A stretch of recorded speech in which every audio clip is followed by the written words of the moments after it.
ગીર સોમનાથના માધપુર ગામે આદિમ જૂથ માટેનો એક ખાસ પ્રધાનમંત્રી જનમન કાર્યક્રમ યોજવામાં આવ્યો હતો, જેમાં કેન્દ્રીય મત્સ્યોદ્યોગ મંત્રી પુરુષોત્તમ રૂપાલા અને પાણી પુરવઠા મંત્રી કુંવરજી બાવળિયાની ખાસ ઉપસ્થિત રહ્યા હતા.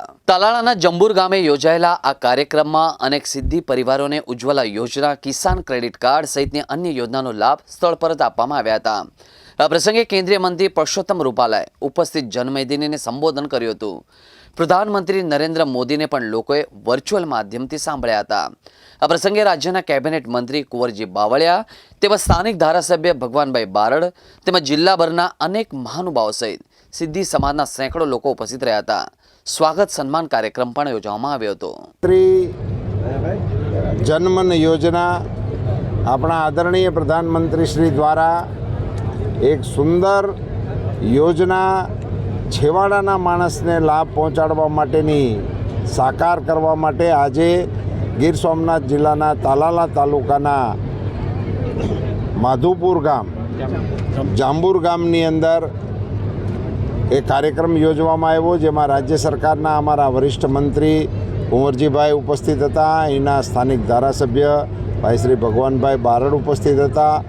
જિલ્લા ભાજપના અમારા અગ્રણીઓ ઉપસ્થિત હતા. કલેક્ટરશ્રી અને એમની પૂરી ટીમ જિલ્લાની પ્રશાસનિક પણ ઉપસ્થિત હતા અને વિશાળ સંખ્યામાં સીદીભાઈઓ ઉપસ્થિત હતા. આપણા વિસ્તારની અંદર જે આદિમ જૂથો તરીકે પ્રસ્થાપિત થયા એમાં ગીરની અંદર વસતા આપણા સીદીભાઈઓને આ જૂથોની અંદર સમાવેશ થયો હોવાથી એમને આ લાભો પહોંચાડવા માટેનો આ કાર્યક્રમ હતો.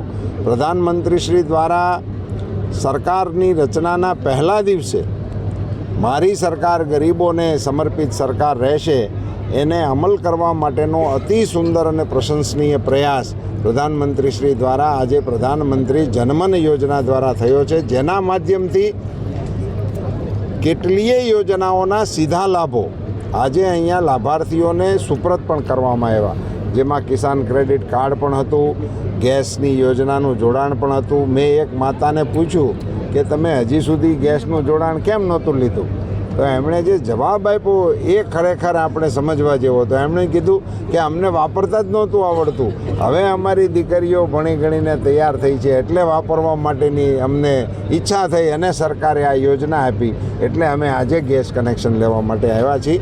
આ પ્રકારની પાયાની સવલતો ઊંડાણના વિસ્તાર સુધી છેવાડાના માણસને શોધીને આપવા માટેનો પ્રધાનમંત્રીશ્રીનો આ એક સફળ પ્રયાસ છે. કોનો કરવો ને કોનો ન કરવો એની એક સ્થાપિત પ્રક્રિયા છે, એને અનુસરવી જોઈએ.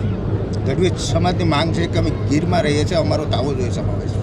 એની પ્રક્રિયા છે, મેં કહ્યું એમ સ્થાપિત પ્રક્રિયાઓ છે એને અનુસરવાની હોય.